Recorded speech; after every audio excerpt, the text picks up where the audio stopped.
it's my first time ever in Austria, and it's obviously an important historic location given the tradition of thought I belong to.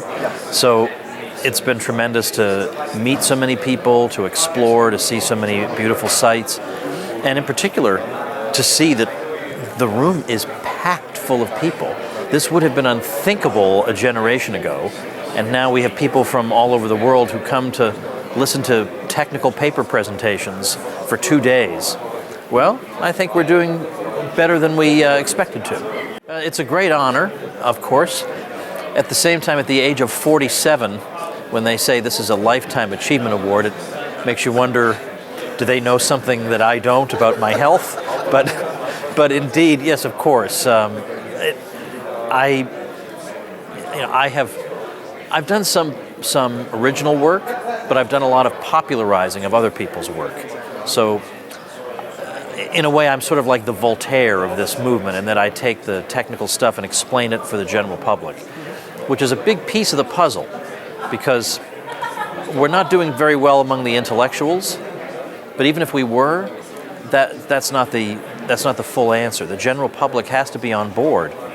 If we're just dictating to them as a group of intellectual elites, it's not going to take root. We have to reach out to the general public. That's what I try to do in my various media. Well, it's not easy, it's true, because every official outlet is populated by people who have all the correct opinions on everything and never stray from, never entertain an unconventional thought. And of course, we now see that the internet may not be quite as free as we had hoped it would be. At the same time, the internet confers a special advantage on people like us who have heterodox views. Because, yes, it's true, Keynesians can use the internet also, but they already had all the magazines and the news channels. We didn't have any of that, and now suddenly we do have something. So we've gone from 0 to 1, and that's an infinitely great leap.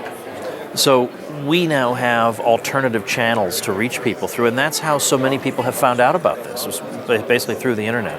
And Bob Murphy and I, my colleague, are about to record an episode of the podcast we do. Paul Krugman is a well-known newspaper columnist and Nobel Prize winner in the United States, and he has a big audience in a mainstream outlet.